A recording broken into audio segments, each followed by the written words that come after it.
Duel Review is brought to you by NexusDigitalComics.com.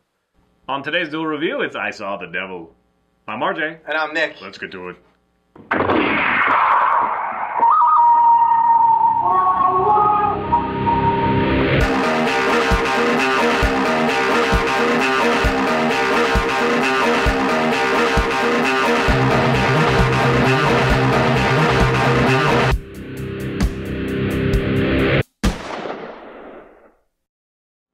Today is the 21st of September, Jet City tomorrow. And we're taking a look at I Saw the Devil. That's right. And this one was requested to us by Asia Guy. Thank you, Asia Guy. Yes, thank you for making me say all these frickin' names. The movie came out in 2010 and was directed by Kim Ji-woon. And the main characters are Lee Byung-hun and Chow Min-sik. We are very white. Yes, we are.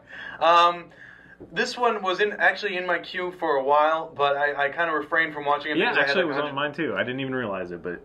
Yeah, I was like, well, this looks interesting. I thought it was just going to be like this cool action movie, you know, in the vein of, like, I don't know, Die Hard or something. But it was completely not that. And was it for the better? That's the question.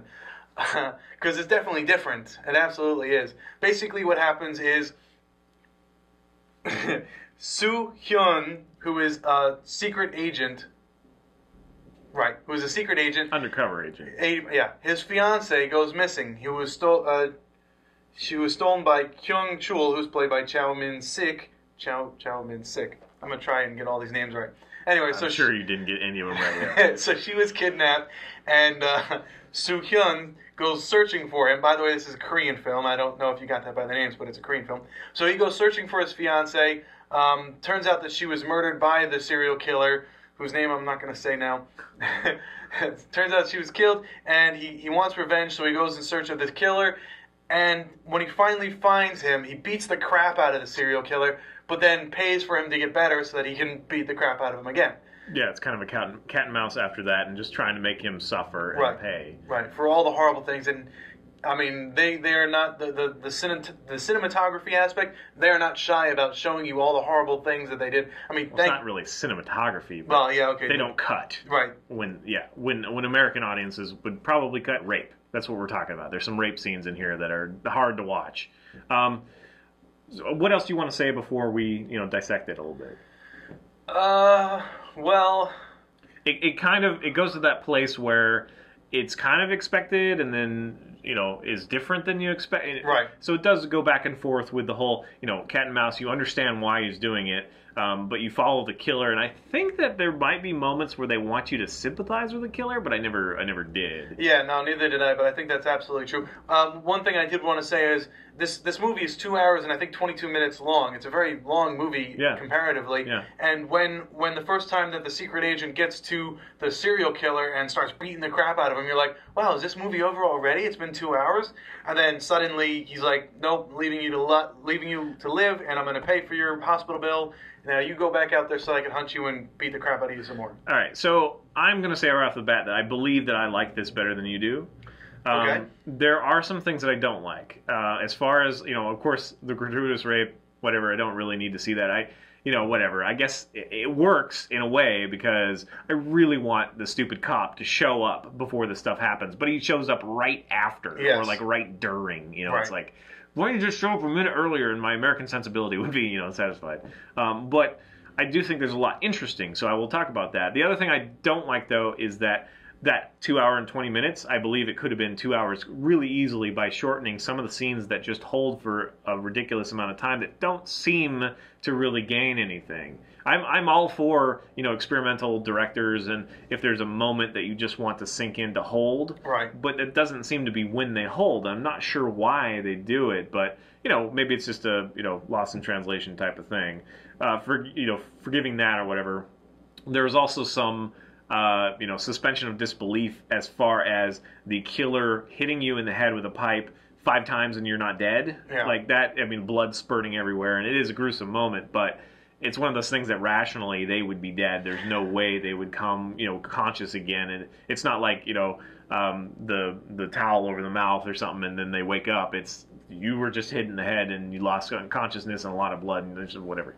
So that's a little bit iffy. But I do like some of the main bad guy's portrayal. I like that at first you really don't understand. I mean, he just doesn't seem to have any emotion or anything like that. Right. Later it becomes he knows, it's like he hates women. It's like he's a women hater because women are treated, they're all bitches and whatever. Yeah, they don't like him. Say, they think he's ugly. The subtitle does say bitches a lot, which is kind of irritating. But I don't think, it's probably just a translation thing. Well, which it is all subtitled. We might as well say that. Yes.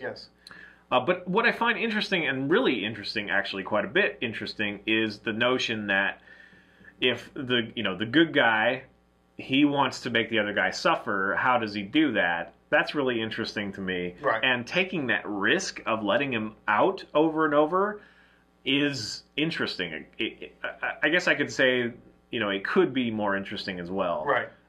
What I find interesting as far as that goes is the cop will always he'll always get there as it's happening or just after it's happened, and he's always just seconds late. So it's like you should just kill the guy so that no more people get hurt by this freaking serial killer. I mean, he does do this thing where he implants a tracer, and so he's able to track him. Right. But then there's some iffy moments there where the bad guy figures that out and yada yada.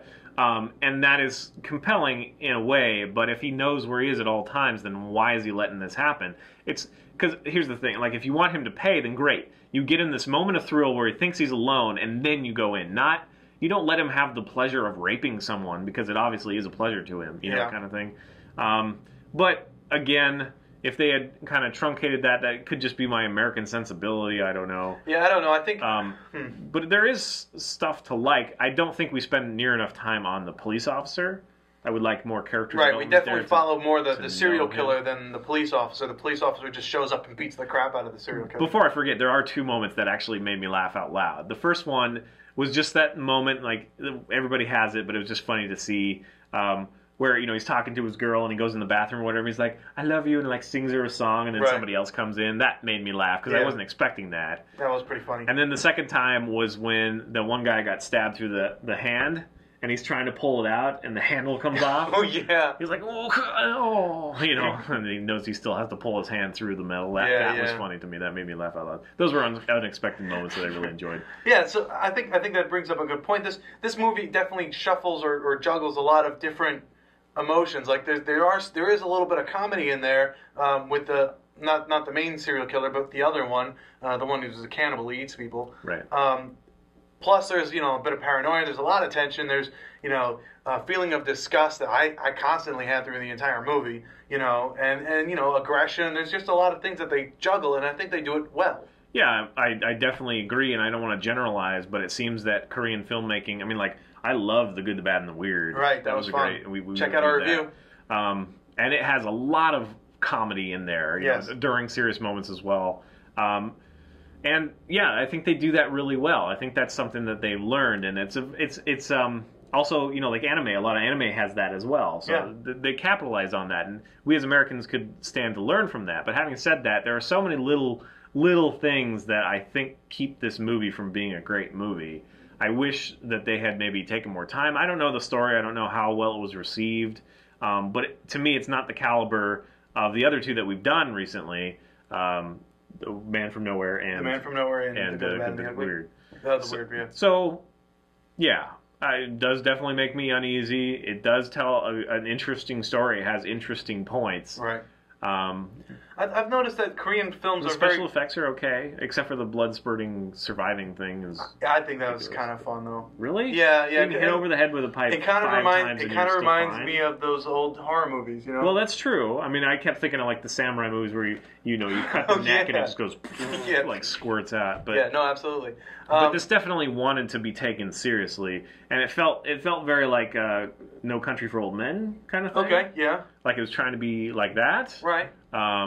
So, yeah, I just don't think it quite reached there. I did enjoy watching it, though. I mean, but, yeah, the rape scenes make it hard for me to recommend. Yeah, that kind of does it for me, too. I'm kind of like, nah, I can't watch it. In fact, while I was watching it, I wanted to, turn it off and go talk to RJ about, dude, are you going to watch this movie? I mean, there's a lot of, scenes in there. There really isn't, though. There wasn't. Two. Yeah, I had two it's just in the very beginning, and they were so together that I was like, is this what this movie's going to be like? But then I just continued watching and it stopped happening. And for us, it just takes it.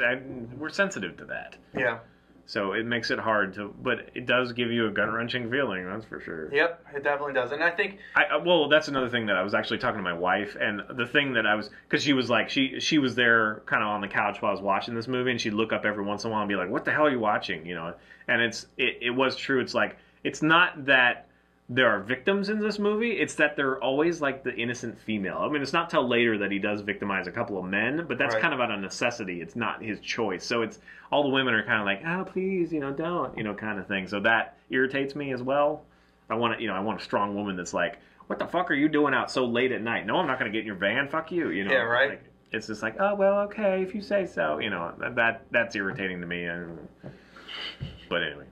So I guess overall, I do like some of the themes. I like the idea. I do like the idea of, you know, like catching a killer and then recatching him, like thinking he's free. And then the crap out of him. But if you're not going to do it responsibly, you know, if you're going to let him go too far, then it's not worth it. Just kill the guy. Yeah. I guess I appreciate having to struggle with that. Because me, I would just kill him because I don't want him to affect anybody else that way. But I know that some other people would be like, you made them suffer and you took away my life, so I'm going to make you suffer as much as possible. But the only problem is it comes back to haunt you and it hurts people around you. So maybe, I mean, you know, that's the strong point of this film. And I was just going to say that I completely agree with that. Like, obsession leads to the downfall of the people around you, and that's an absolutely true statement. So yes, I did like this movie. I really did. Thank you, Asia Guy, for recommending it. I'm glad I watched it.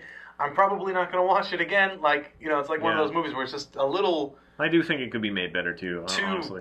I don't know. It's too much for me. I don't know. Maybe it's just me. Maybe I'm just, you know, puss, but it was a lot. So there you are, mixed review. Please subscribe on our YouTube channel, do a review, and watch all our fun playlists. Game Law's been a lot of fun. Forward, Moonflower, great. Well, thank you. And please leave comments. We love comments. And you can help support us and our new digs by buying our wares at spiderwolf.com. That's right. And if you're going to be at Seattle T-shirts, tomorrow, card games, short stories, art prints. And if you're going to be in Seattle tomorrow, please check us out at the Jet City Comic Show. All right, guys. See ya. Shut up. I like fired while I comped. Shut up. Drop the mic. What was that? I was trying to drop the mic. Shut up. Sorry, man. Drop the mic. See you later. Funny guy.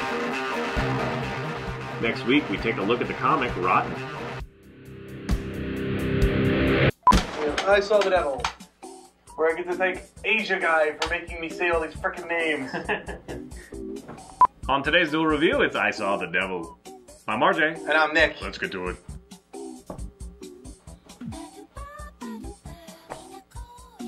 Let's do it again, because I can't really cut. Huh? I guess I can. We can do it again. You didn't give it any break. Because I'm going to have to like cut you going like this and cut. On today's Duel review, it's I Saw the Devil. I'm RJ. And I'm Nick. Let's get to it. You did it again, but whatever. I did this, I stopped, and then I went like this. I know, but you... What do you want me to do, this and then drop? Yeah, because that's what you always do. So I can cut there, or whatever, it's fine. We can do it, okay. One more time. Nope. I'll do it right this time. Nope. I promise. Nope. Not gonna do it after all. Diddly-dee-doo. Diddly-doo-doo. Well, that was a Mary Tyler Moore song. Yeah, I know. Whatever. You're just disrupting your routine, that's all. Because you usually do the goofy stuff after bringing it to center. And then you go, ka-chow, ka-chow. Said you could cut it out, and now that's why they never hear it. Yeah, because it's not ever different. It's ka-chow. I like drooled on myself. I'll put that in, that's for sure. Crap. Okay.